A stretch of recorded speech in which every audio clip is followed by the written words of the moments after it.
Hello friends, இன்றைக்கி என்னென்னா சிம்பிளாக ஒன்று தான் பண்ண போகிறேன். பருப்பு கீரை கடைய போகிறேன், அவ்வளோதான். அது என்னடா இது பருப்பு கீரையை கடையை காட்டுறாங்கன்னு சொல்லாதீங்க. பேச்சுலர் பிள்ளைங்க, இந்த வேலைக்கெலாம் போகிற பிள்ளைங்க, பேச்சுலராக தங்கியிருக்க பையன் தம்பிமார்களுக்கு எல்லாத்துக்காக தான். இதை காம்பெல்லாம் நல்லா கிள்ளி இப்படி கழுவி நல்லா ஃப்ரெஷ்ஷானதை ஒரு கட்டு எடுத்து வச்சுருக்கேன். அதுக்கு தேவையானது சொல்லிடுறேன். பைத்தம்பருப்பு சும்மா ஒரு கை அளவு, இந்த ஒரு கை அளவு பைத்தம்பருப்பு நல்லா கழுவி நம்ம குக்கரில் போட்டுக்கலாம். ஒரு பெரிய தக்காளி, ஒரு நல்ல பூண்டு, 4-5 பல் பூண்டு, ஒரு பச்சை மிளகாய் போடுறதா இருந்தால் நீங்கள் பெரிய பச்சை மிளகாய் 1 கீரி போட்டுங்க. நான் வந்து காஞ்ச மிளகாய் தான் போட போகிறேன். விதையை எடுத்துட்டேன், ஒரே ஒரு காஞ்ச மிளகாய், ஒரு பெரிய தக்காளி. இதை அவ்வளோ அரிஞ்சு இந்த இது நம்ம கீரையை ஒன்றா போட்டு, உங்களுக்கு எத்தனை விசிலோ உங்களுடைய குக்கர், எனக்கு வந்து பெரிய ஒரு விசில் ஒன்று வச்சுட்டு ஸ்லோவில் ஒரு விசில் வச்சு ஆஃப் பண்ணிவிடுவேன். சூப்பராக பசுமையாக வெந்துடும். அப்புறம் இது தாளிக்கிறதுக்கு கடுகு, உளுந்து, தேங்காய் ஒரு ஸ்பூனு, காஞ்ச மிளகாய், கருவேப்பிலை, இது அவ்வளோதான். போட்டால் ரொம்ப ஹெல்த்து. சுட சுட நல்லெண்ணெய் நெய்யெல்லாம் ஊற்றி அந்த பிள்ளைங்க, வாலிப பிள்ளைங்க வேலைக்கெலாம் போயிட்டு வந்தோடனே சூடாக ஒரு கீரையை கூட ஈவினிங் தோட்டத்து கீரையை வாங்கி போட்டு சமைச்சு சாப்பிட்லாம்.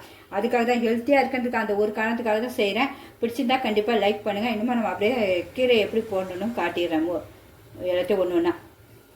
பருப்பு கழுவிட்டேன். ஒரு 1/2 டம்ளர் தண்ணி ஊற்றிக்கிறேன் பருப்புக்கு, அந்த பருப்போட. அவ்வளோதான். கீரையை அப்படியே மேலே போட்டுருங்க. அவ்வளோ தெரியும். நல்லா க்ளீனாக எடுத்துருங்க. புல்லுலாம் இருந்தாலும் பார்த்துங்க. இந்த தண்டு கூட நான் வேஸ்ட் பண்ண மாட்டேன். சூப் வச்சு குடிச்சிடுவேன். நல்லா மிளகு, சின்ன வெங்காயம் எல்லாம் போட்டு சூப் வச்சு குடிச்சிடுவோம். சூப்பராக 11 மணிக்கு. எதுவுமே வேஸ்ட் ஆகாது. பொருள் க்ளீனாக இருக்கும். வச்சு பார்த்து செய்வேன்.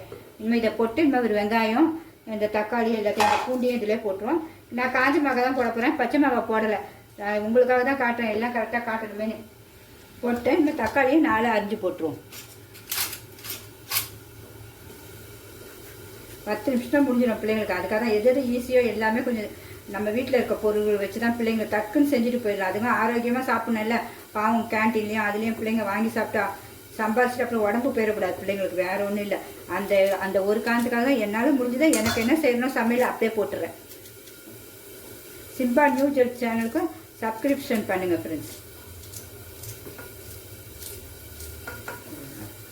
சின்ன வெங்காயமும் போடலாம். இது பெரிய வெங்காயமே நான் போட்டேன். எல்லாத்துக்குமே நான் ஃபுல்லாகவே சின்ன வெங்காயம் தான் சேர்ப்பேன்.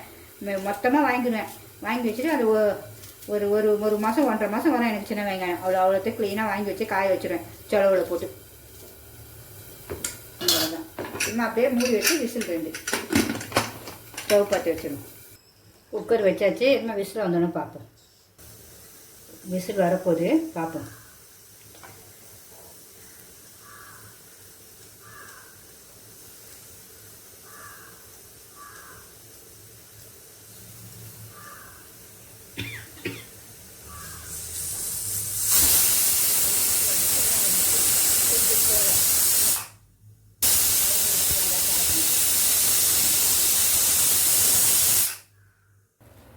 விசில் போயிடுச்சு.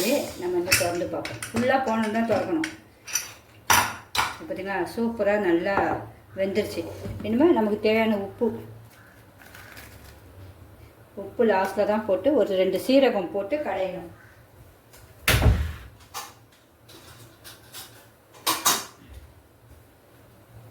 ரெண்டு சீரகம் போட்டு நல்லா கடைஞ்சிடணும்.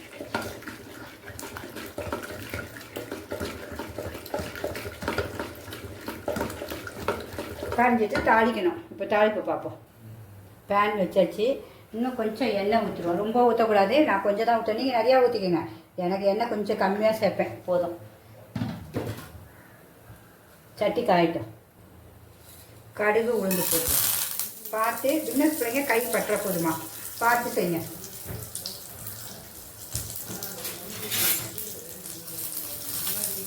கொஞ்சம் கலர் மாறினோன்னே உங்களுக்கு வெங்காயம், சின்ன வெங்காயம் வேணால் 2 போட்டுக்கங்க. நான் போடலை.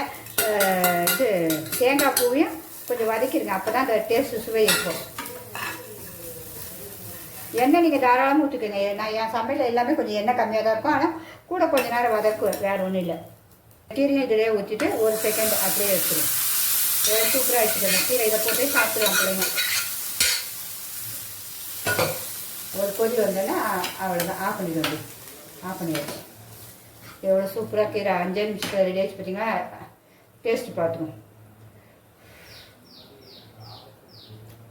இப்போ செம்ம டேஸ்ட்டாக இருக்குங்க பருப்பு கீரை. யாரும் எல்லாருமே செய்யுங்க, மிஸ் பண்ணவே பண்ணாதீங்க. பிக்னஸ் பிள்ளைங்களாம் கீரை எப்படி செய்யறதுன்னு தெரியாதுன்னு சொல்லாதீங்க, செஞ்சு சாப்பிடுக்குமா ஆரோக்கியமாக இப்படி. ஓகே, இன்னும் நம்ம ஒரு பவுலில் மாற்றிடுவோம். நம்மளுடைய பருப்பு கீரை சூப்பராக ரெடி ஆகிடுச்சு. டேஸ்ட்டும் பார்த்துட்டோம். எல்லாருமே இப்படி ஹெல்த்தியாக சாப்பிடுங்க. பாய். உங்களுக்கு பிடிச்சிருந்தா சிம்பா நியூ ஜெக்ஷனுக்கு சப்ஸ்கிரைப் பண்ணுங்கள். உங்கள் ஃப்ரெண்ட்ஸ் அண்ட் ரிலேட்டிவ்ஸ்க்கு ஷேர் பண்ணுங்கள்.